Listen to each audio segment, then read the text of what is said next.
Welcome back. We're going to move on to a new subject now, that is orthogonality.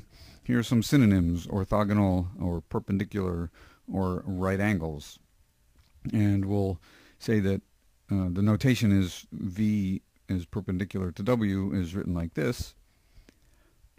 And, well, of course, right away, the first question is, suppose we're in Rn, and we have two vectors, V and W. What's the condition to check whether V and W are orthogonal? And more generally, if they're not orthogonal, how do you compute the angle between them? So the picture, of course, is this, and you want to know what this angle is. So the angle is going to come later in the next section. For now, we're just going to talk about orthogonality. And the first place to start is the notion of length. So I think everybody knows how you compute the length of a vector in Rn. You write it this way. The length notation is like this, and we say that define the length of a vector to be the square root of the sums of the squares of the coordinates. And of course, you all know where this comes from in R2. It's just the Pythagorean theorem. The length of this vector is given by z squared is x squared plus y squared, or z is the square root of x squared plus y squared, and that extends to Rn. Now, it's often convenient to square the length because it gets rid of that pesky square root sign. And we see that the square of the length of a vector is the dot product of the vector with itself. And I'll just remind you that the dot product of two vectors is you multiply the coordinates and add them.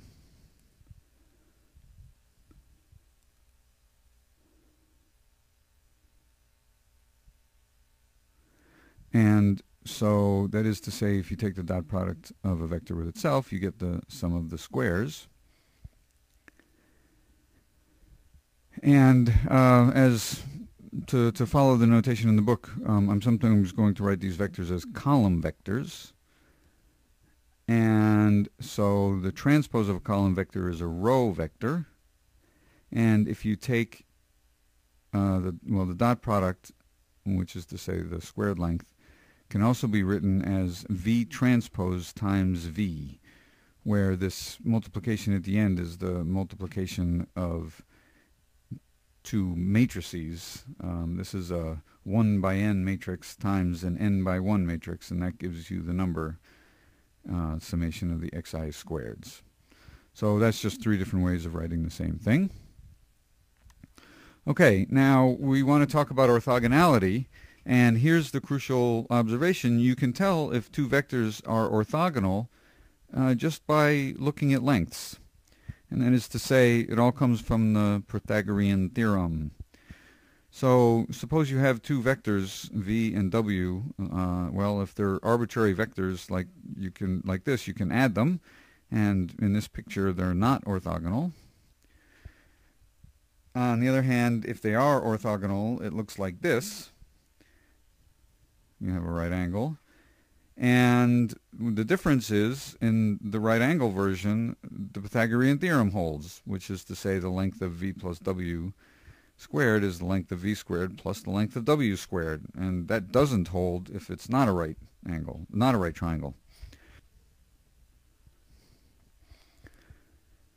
So that is to say, in this picture, it's not true that the lengths add up, the squared lengths add up as indicated. So let's work this out in coordinates. So if v is x1 through xn and w is y1 through yn, and the sum is this vector. And so let's check whether this red equation holds. So the left-hand side is x1 plus y1 squared plus dot dot dot up to xn plus yn squared.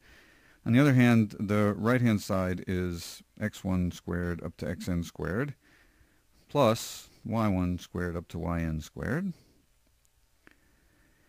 And the left-hand side, you square each term, And you get these cross terms. So you get x1 squared plus y1 squared plus 2x1 y1 and so on.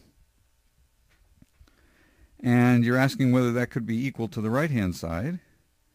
Well, you can cancel a bunch of terms, the x1 squared and the y1 squared, and the non-cross terms all cancel. And what you conclude is that this equation holds only if the left-hand side is 0, which is to say 2x1 y1 up to 2xn yn is equal to 0. And if you forget about the 2, that says that the dot product of these two vectors is 0. I wrote them as x and y. I should have said v and w. And as I say, I've ignored the 2 there. So we've just proved the following theorem. This is the first crucial result from this section. If you have two vectors in Rn, then they're orthogonal or perpendicular if and only if their dot product is 0.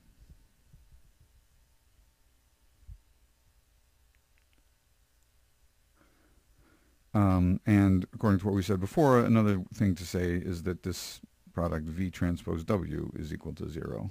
Exactly the same condition. And as I said before, other angles we'll talk about in the next section, but let's just look at this orthogonality condition for a little while. So there's just a little bit of terminology here. We're not going to use it that much, but we say that the inner product of two vectors, V and W, and we'll write that sometimes in this notation, is, well, this is just another word for the dot product. And in other words, we now have yet another terminology for the same thing, which is the dot product of two vectors. All right. Now, the notion of orthogonal vectors right away gives you a notion of orthogonal subspaces, which in a picture just says that the subspaces make a right angle to each other. And in other words, if you have two subspaces of Rn, we say they're orthogonal to each other. V is orthogonal to W, and W is orthogonal to V. And it's written this way, if, well, any two vectors are orthogonal where V is in V and W is in W. So all vectors in V are perpendicular to all vectors in W. So, for example, if you took the span of this vector in R3, this is a one-dimensional subspace, and you took W to be what? Well, you could take the set of all vectors x, y, and z such that the sum of the coordinates is 0. And that's a two-dimensional subspace, and these two subspaces are orthogonal.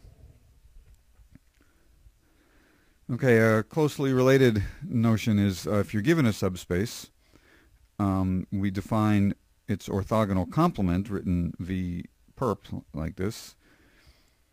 The orthogonal complement of a subspace V is all of the vectors which are orthogonal to all of the vectors in V. So you take V and you take all vectors which are orthogonal to those, and that's the orthogonal complement. So in the example that I just did, if you take V to be the span of this single vector, what is W? Well, it's all vectors x, y, and z such that x, y, z dot any vector in this subspace, which is to say c, c, c, is equal to 0. And that's just the condition c x plus y plus z is equal to 0, and that's supposed to be true for all c. So that's exactly if x plus y plus z is equal to 0, which is the subspace I had before. So sort of implicit in this is the following theorem. Suppose I have a subspace of Rn. I take its orthogonal complement. That's a set. It's a subset of Rn. Well, in fact, it's a subspace. And furthermore, you have this crucial property. The sum of the dimensions is n. Okay, so why is this true? If you take subspace, why is its orthogonal complement to subspace? Well, if you take two vectors w and w prime in the orthogonal complement, then w plus w prime is also in the orthogonal complement. And similarly, if you take a vector in the orthogonal complement in any scalar, well, if you multiply by a scalar, then by this property, it's still in the subspace. So it's just obvious to check that the orthogonal complement satisfies the properties of a subspace. And for the dimensions, I'm just going to illustrate this with a basic example. If you take v to be the first k coordinates, then the orthogonal complement is exactly the last n minus k coordinates, and those two dimensions add up to n.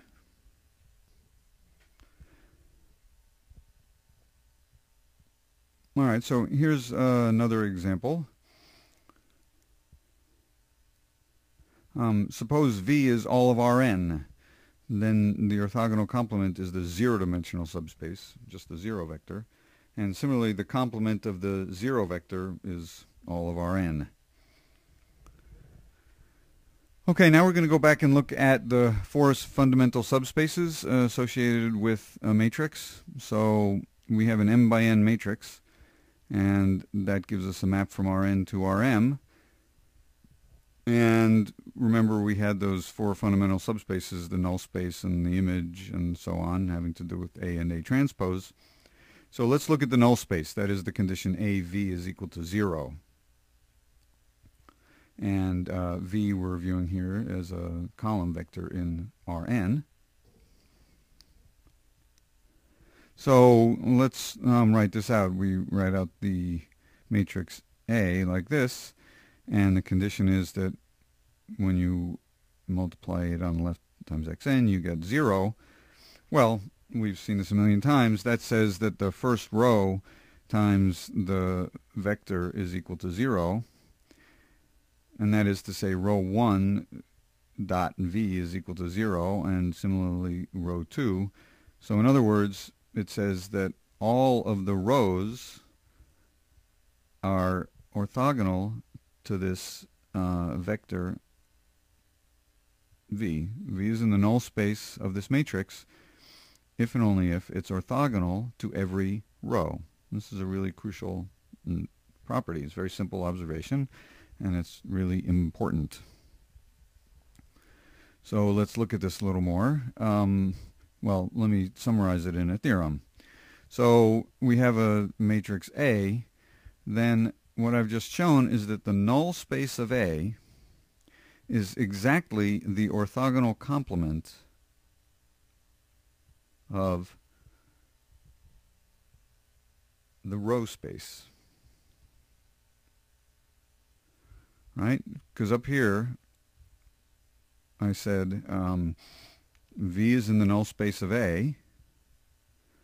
Well, that's the null space of A if and only if it's orthogonal to every row of A, which is to say it's the orthogonal complement of the row space. I'll restate this in a slightly different way. The null space of A is exactly the orthogonal complement of, well, what's the row space?